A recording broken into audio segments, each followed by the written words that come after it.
जीवन में कई तरह के लोग हमारे आसपास रहते हैं। कुछ ऐसे लोग होते हैं, वह तभी परेशानी का हल ढूंढने का प्रयास करते हैं जब परेशानी उनके सामने आकर खड़ी हो जाती है।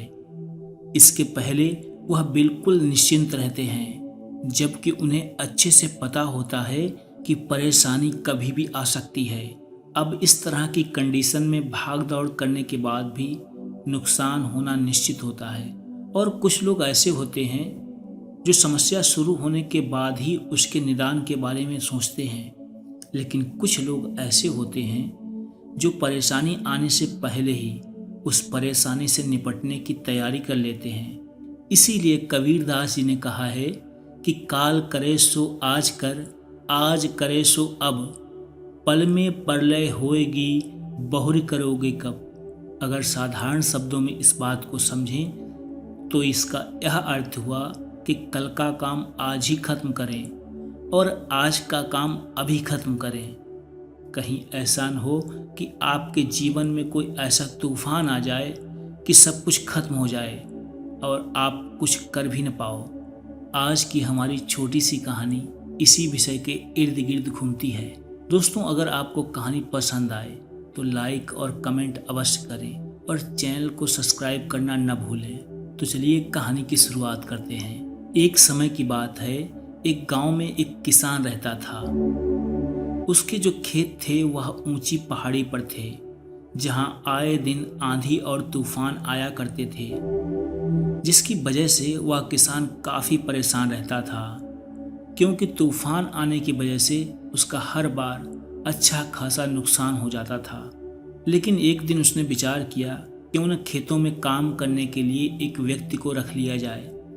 जैसे ही आंधी तूफान आने वाला होगा, वह थोड़ा बहुत नुकसान होने से अवश्य बचा लेगा। यह सोचकर किसान ने एक नव युवक को नौकरी पर रख लिया।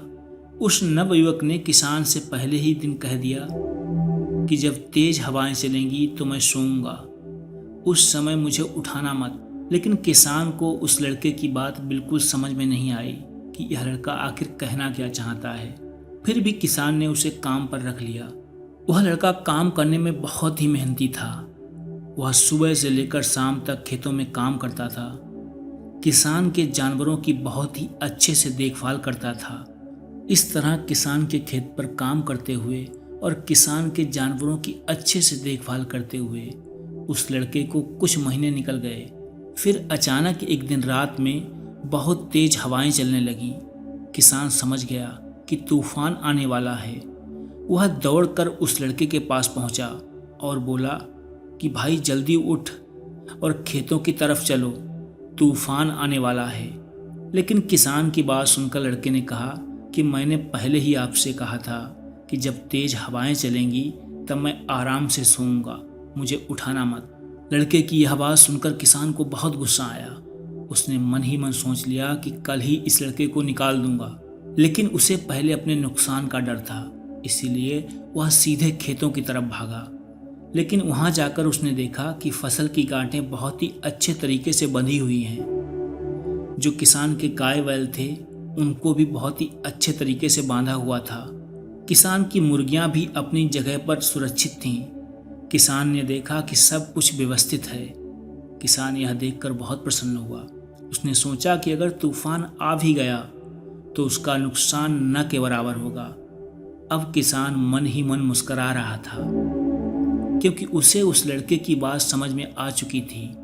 क्योंकि पहले ही दिन उस लड़के ने कहा था कि जब तेज हवाएं चलेंगी तो मैं सोऊंगा, उस समय मुझे उठाना मत। दोस्तों, हर किसी के जीवन में तूफान यानी संकट आने की संभावनाएं हमेशा बनी रहती हैं, लेकिन जो उस लड़के की तरह पहले से ही तैयारी करके बैठा हुआ होता है, उसका नुकसान तो होता है लेकिन बहुत कम।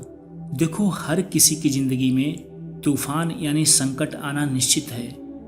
आज नहीं तो कल विपरीत परिस्थितियां आने की संभावना सभी के जीवन में हमेशा बनी रहती हैं। उन परेशानियों से निपटने के लिए हमें पहले से तैयार रहना चाहिए। हमें अपने पैसों का प्रबंधन अच्छे तरीके से करना चाहिए। साथ ही साथ अपने आसपास के लोग, अपने अड़ोसी पड़ोसी जो कि आपके आसपास रहते हैं, आपके साथ में ऑफिस में काम करने वाले कलीग्स, इन सभी से मैत्री भाव रखना चाहिए, क्योंकि संकट के समय, मुसीबत के समय यही लोग हमारे काम आते हैं। तो दोस्तों, उम्मीद करता हूँ आपको आज की कहानी पसंद आई होगी। कल मिलते हैं एक नई कहानी के साथ, तब तक के लिए नमस्कार।